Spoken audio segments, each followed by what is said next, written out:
നമസ്കാരം. മലയാളി വാർത്ത ഇൻസൈഡിലേക്ക് സ്വാഗതം. ഭക്തി ബ്ലാക്കിൽ തൂക്കി വിൽക്കുന്ന ഏർപ്പാട് ഇനി ശബരിമലയിൽ വേണ്ട. അതുകൊണ്ട് തന്നെ ദിലീപിൻ്റെ ആ ദർശനം അതിനെ എടുത്ത് കുടയുകയാണ് ഹൈക്കോടതി. അതിലപ്പുറം ഇന്ന് ഡോളിയിൽ കയറി താഴേക്കിറങ്ങുന്ന സുനിൽ സ്വാമിയുടെ വീഡിയോ ദൃശ്യങ്ങൾ സമൂഹ മാധ്യമങ്ങളിൽ വൈറലാണ്. നടൻ ദിലീപിൻ്റെ VIP ദർശനത്തിൽ ശക്തമായ വിമർശനങ്ങളാണ് ഹൈക്കോടതിയിൽ നിന്ന് നമ്മൾ ഇന്ന് കേട്ടത്. ദിലീപ് സോപാനത്ത് ഭക്തർക്ക് തടസ്സമുണ്ടാക്കി. ശ്രീകോവിലിന് മുന്നിൽ നിന്നാൽ മറ്റുള്ളവരുടെ ദർശനം തടസ്സപ്പെടുമെന്ന് ചൂണ്ടിക്കാട്ടിയ കോടതി ഇത്തരം പ്രവൃത്തികൾ ആവർത്തിക്കരുത് എന്ന് ദേവസ്വം ബോർഡിന് താക്കീത് നൽകി. എത്ര സമയം ദിലീപ് സോപാനത്തിൽ തുടർന്നുവെന്ന് കോടതിയുടെ ചോദ്യം. ദിലീപ് അവിടെ നിന്നതുകൊണ്ട് ആർക്കും മുന്നോട്ട് പോകാൻ കഴിഞ്ഞിരുന്നില്ല. സംഭവത്തിന്റെ CCTV ദൃശ്യങ്ങൾ പെൻഡ്രൈവിൽ ഹാജരാക്കാൻ കോടതി ആവശ്യപ്പെട്ടു. പ്രത്യേക പോലീസ് അകമ്പടിയിലാണ് ദിലീപിന്റെ ദർശനം. മുന്നിൽ നിൽക്കുന്നയാൾ VIP ആണെങ്കിൽ പിന്നിൽ നിൽക്കുന്നവർക്ക് ദർശനം സാധിക്കില്ല എന്ന് ഹൈക്കോടതി ചൂണ്ടിക്കാട്ടി.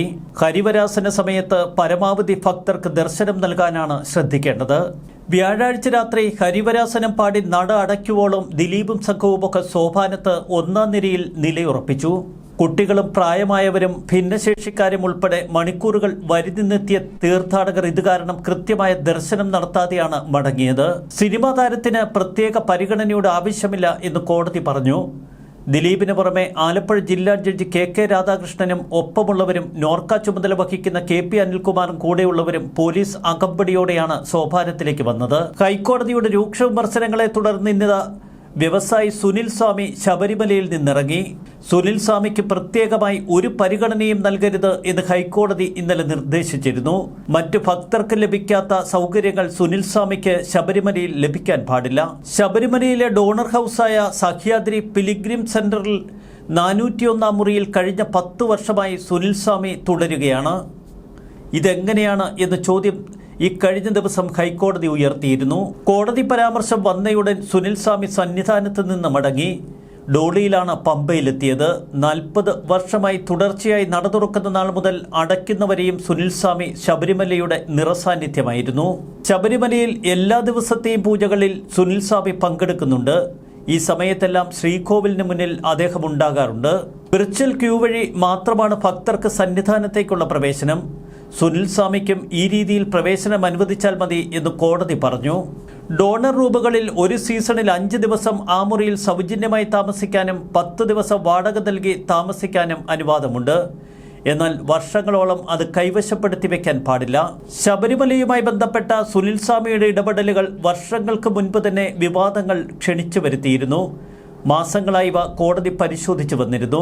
പാറമടകളും ഫിനാൻസിംഗും ഒക്കെ അടക്കം വിപുലമായ വ്യവസായ ശൃംഖലകളുണ്ട് സുനിൽ സ്വാമി എന്ന സുനിൽകുമാറിന്. ശബരിമലയുമായുള്ള സുനിൽകുമാറിന്റെ ബന്ധമാണ് സുനിൽ സ്വാമി എന്ന പേര് വീഴാനുള്ള കാരണം. കൊല്ലം കേന്ദ്രീകരിച്ച് കശുവണ്ടി വ്യവസായമാണ് സുനിൽ സ്വാമിയുടെ മുഖ്യ വരുമാന മാർഗം. അതിലപ്പുറം അദാനി ഗ്രൂപ്പിനുൾപ്പെടെ പാറ സപ്ലൈ ചെയ്യുന്ന കോറി ഇടപാടുകളും സുനിൽ സ്വാമിക്കുണ്ട്. ശബരിമലയിൽ എല്ലാം ചെയ്യുന്നത് സുനിൽ സ്വാമിയാണ് എന്ന പ്രചരണം ശക്തം. അതുകൊണ്ട് തന്നെ പല VVIPകളും ശബരിമല ദർശനത്തിനെത്തുമ്പോൾ സുനിൽ സ്വാമിയെ കാണാറുണ്ട്, സുനിൽ സ്വാമിയുമായി സൗഹൃദം പുതുക്കാറുണ്ട്.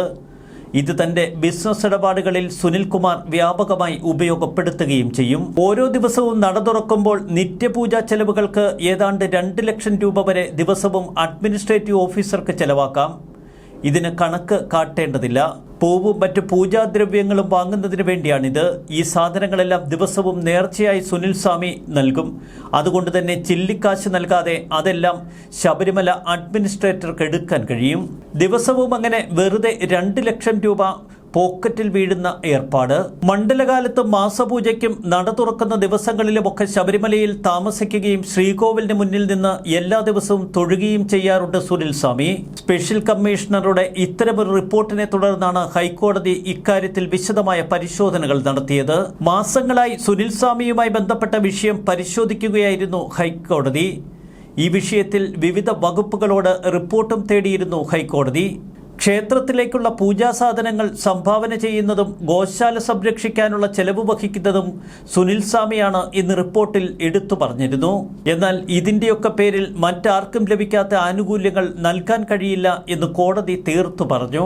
താൻ സന്യാസ ജീവിതചര്യയാണ് പിന്തുടരുന്നത്, അതുകൊണ്ട് തന്നെ പ്രത്യേക ആനുകൂല്യങ്ങളൊന്നും പറ്റുന്നില്ല എന്ന നിലപാടായിരുന്നു സുനിൽകുമാറിന്. നിരവധി കാര്യങ്ങൾ ശബരിമലയ്ക്കായി ചെയ്യുന്ന വ്യക്തി, പക്ഷെ എന്തുകൊണ്ടാണ് എല്ലാ ദിവസവും സന്നിധാനത്തിങ്ങനെ തുടരുന്നത് എന്ന ചോദ്യം കുറെ കാലമായി അന്തരീക്ഷത്തിൽ ഉയർന്നു കേട്ടിരുന്നു. സന്യാസ ദീക്ഷ സ്വീകരിച്ച സ്വാമിയല്ല സുനിൽകുമാർ. പാലക്കാട് ജനിച്ച് ഇപ്പോൾ കൊല്ലത്ത് താമസിക്കുന്ന സുനിൽകുമാറായി പിന്നീട് സുനിൽ സ്വാമിയായി. സന്നിധാനത്തെ സെക്യൂരിറ്റി ജീവനക്കാരുടെ വിശ്രമ മുറിയിലായിരുന്നു സുനിൽ സ്വാമി ശബരിമലയിൽ ആദ്യം താമസിച്ചത്. ജീവനക്കാർക്ക് ഭക്ഷണത്തിന് വേണ്ടതെല്ലാം എത്തിച്ചു നൽകുന്നതും ഇതേ വ്യവസായി തന്നെ.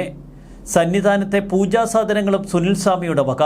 അങ്ങനെ ഓരോ ദിവസവും ലക്ഷക്കണക്കിന് രൂപയാണ് ശബരിമലയിൽ നേർച്ചയ്ക്കും മറ്റുമായി സുനിൽ സ്വാമി ചെലവാക്കുന്നത്.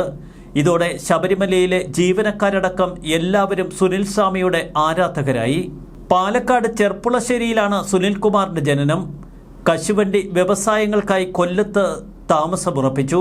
ശബരിമലയിലെത്തുന്ന VIP-കളുടെ പ്രിയങ്കരനാണ് സുനിൽ സ്വാമി. അതുകൊണ്ട് തന്നെ കേരളത്തിൽ മാത്രമല്ല ദില്ലിയിൽ വരെ അദ്ദേഹത്തിന്റെ സൗഹൃദങ്ങൾ നീണ്ടു നിൽക്കുന്നു. സുനിൽ സ്വാമിയെ പൊതുവെ ആരും തട്ടിപ്പ് സ്വാമി എന്നൊന്നും വിളിക്കാറില്ല. കാരണം സുതാര്യമാണ് അദ്ദേഹത്തിന്റെ ജീവിതം. സുഹൃത്തുക്കൾക്കും വ്യവസായികൾക്കുമൊക്കെ പണം കടം കൊടുക്കും. പലിശയല്ല, ലാഭത്തിന്റെ വിഹിതമാണ് താൻ പറ്റുന്നത് എന്ന് സുനിൽ സ്വാമി പറയും. കയറ്റുമതിക്കാർക്ക് കേന്ദ്ര സർക്കാരിന്റെ ഒരു ഇൻസെന്റീവ് സ്കീമുണ്ട്. അതുകൊണ്ട് തന്നെ കയറ്റുമതിക്കാർക്ക് വൻതുക ഇദ്ദേഹം ലോണായി നൽകുകയും ഇൻസെന്റീവ് അടക്കം മേടിച്ചെടുക്കുകയും ചെയ്യുന്നുവെന്ന് ഈ മേഖലയിലുള്ളവർ പറയും. ബാർക്കോഴ വിവാദവുമായി ബന്ധപ്പെട്ട് ഒരു 5 കോടിയുടെ ഇടപാടിൽ അന്ന് സുനിൽ സ്വാമിയുടെ പേര് ഉയർന്നു വന്നിരുന്നു. തുടർന്ന് എൻഫോഴ്സ്മെന്റ് ഡയറക്ടറേറ്റ് പരിശോധനകൾക്കായി സുനിൽ സ്വാമിയുടെ വീട്ടിലെത്തി. അത്യാഡംബരപൂർവമായ വീടിന് മുന്നിൽ ബെൻസുകൾ ഡസൻ കണക്കിന് കിടക്കുന്നു. എന്നിട്ടും അകത്തെ മുറിയിൽ ഒരു തറയിലാണ് താൻ രാത്രി ചെലവഴിക്കുന്നത് എന്ന് സുനിൽ സ്വാമി ഉദ്യോഗസ്ഥരോട് പറഞ്ഞു. റെയ്ഡിനെത്തിയ ആദായനികുതി ഉദ്യോഗസ്ഥർക്കും ഇതൊക്കെ ഒരു പുതിയ അനുഭവമായി. എല്ലാം ശബരിമല സ്വാമിക്കർപ്പിച്ചുള്ള ജീവിതമാണ് തൻ്റേത് എന്ന ആദായനികുതി ഉദ്യോഗസ്ഥരോട് സുനിൽ സ്വാമിയുടെ വിശദീകരണം. എന്നാൽ പാലക്കാട് നിന്നെത്തി ഇത്ര വലിയ കോടീശ്വരനായി സുനിൽ സ്വാമി എങ്ങനെ മാറി എന്ന ചോദ്യത്തിന് ഉത്തരം അങ്ങനെ പ്രത്യേകിച്ച് പറയാനുമില്ല. കൊല്ലത്തും കൊച്ചിയിലും ഇന്ത്യയിലെ വിവിധ ഭാഗങ്ങളിലുമൊക്കെ സുനിൽ സ്വാമിക്ക് ഓഫീസുകളുണ്ട്. കശുവണ്ടി വ്യവസായികൾക്ക് കയറ്റുമതിക്കുള്ള ഇൻസെന്റീവ് തരപ്പെടുത്തുന്നത് ഈ ഓഫീസുകൾ വഴിയാണ്. ഇൻസെന്റീവിന്റെ നിശ്ചിത ശതമാനമാണ് തന്റെ കമ്മീഷൻ എന്ന് സുനിൽ സ്വാമി അടുപ്പമുള്ളവരോട് വിശദീകരിക്കും. ഉത്തരേന്ത്യയിലെ ശബരിമല ഭക്തരായ കോടീശ്വരന്മാരുമായുള്ള സുനിൽ സ്വാമിയുടെ ബന്ധം അത് ബിസിനസ് ഇടപാടുകൾക്ക് മാത്രമല്ല, ആ സൗഹൃദങ്ങൾ സുനിൽ സ്വാമിയുടെ വളർച്ചയ്ക്കും വലിയ കാരണമായി. സുനിൽ സ്വാമിക്ക് ശബരിസ്വാമി എന്ന വിളിപ്പേരുമുണ്ട്. സുനിൽ സ്വാമിയുടെ ഭക്തി അറിയുന്ന അയ്യപ്പ ഭക്തരായ കോടീശ്വരന്മാർ സുനിൽ സ്വാമി ചോദിച്ചാൽ എന്തും നൽകും. ബോളിവുഡ് സൂപ്പർ താരങ്ങൾ മുതൽ അങ്ങ് മുംബൈയിലെ വ്യവസായ താരങ്ങൾ വരെ സുനിൽ സ്വാമിയുടെ ഏറ്റവും പ്രിയപ്പെട്ട കൂട്ടുകാർ. കൊടിമര ദേവപ്രശ്ന വിവാദത്തിലൊക്കെ സുനിൽ സ്വാമിയുടെ പേര് ഉയർന്നു വന്നത് നമ്മുടെ ഓർമ്മയിലുണ്ട്. അന്ന് ശബരിമല അഡ്മിനിസ്ട്രേറ്റീവ് ഓഫീസറുടെ പ്രത്യേക താൽപര്യത്തിൽ സന്നിധാനത്ത് ഒരു ദേവപ്രശ്നം നടക്കുന്നു. തിരുവിതാംകൂർ ദേവസ്വം ബോർഡ് പോലും ഇക്കാര്യം അറിയുന്നില്ല. എല്ലാ പൂജയും സുനിൽ സ്വാമി തൊഴുന്നത് അക്കാലത്ത് വിവാദമായി. എന്നാൽ അതിൽ നിന്ന് രക്ഷ നേടാൻ കണ്ടെത്തിയ മാർഗമാണ് നിത്യപൂജ. നിത്യപൂജയ്ക്ക് രസീതെടുക്കുന്ന ഭക്തന് എല്ലാ പൂജയും തൊഴാൻ അവസരം ലഭിക്കും. അതുകൊണ്ട് തന്നെ നട തുറന്നിരിക്കുന്ന എല്ലാ ദിവസങ്ങളിലും സുനിൽ സ്വാമി നിത്യപൂജ അങ്ങ് ബുക്ക് ചെയ്തു. ശബരിമലയിൽ പൊതുവെ സുനിൽ സ്വാമിക്ക് ശത്രുക്കളില്ല. കാരണം അത്ര വലിയ ഉദാരശീലനായി ശബരിമലയിൽ സുനിൽ സ്വാമി അറിയപ്പെടുന്നു. ശബരിമല ഡ്യൂട്ടിക്കെത്തുന്ന എല്ലാ ഉദ്യോഗസ്ഥരുമായും നല്ല ആത്മബന്ധം. എന്തിന് ഇത്രയധികം തുക സുനിൽകുമാർ ശബരിമലയിൽ ചെലവാക്കുന്നു എന്ന ചോദ്യം ചിലർ ഉയർത്താറുണ്ട്. എന്നാൽ ശബരിമലയിൽ നിന്ന് തന്നെ അതിനൊക്കെയുള്ള അവസരങ്ങൾ സുനിൽ സ്വാമിക്ക് വീണ് കിട്ടുന്നു എന്ന വിമർശനങ്ങളും മറ്റു ചിലർ ഉയർത്തുന്നു.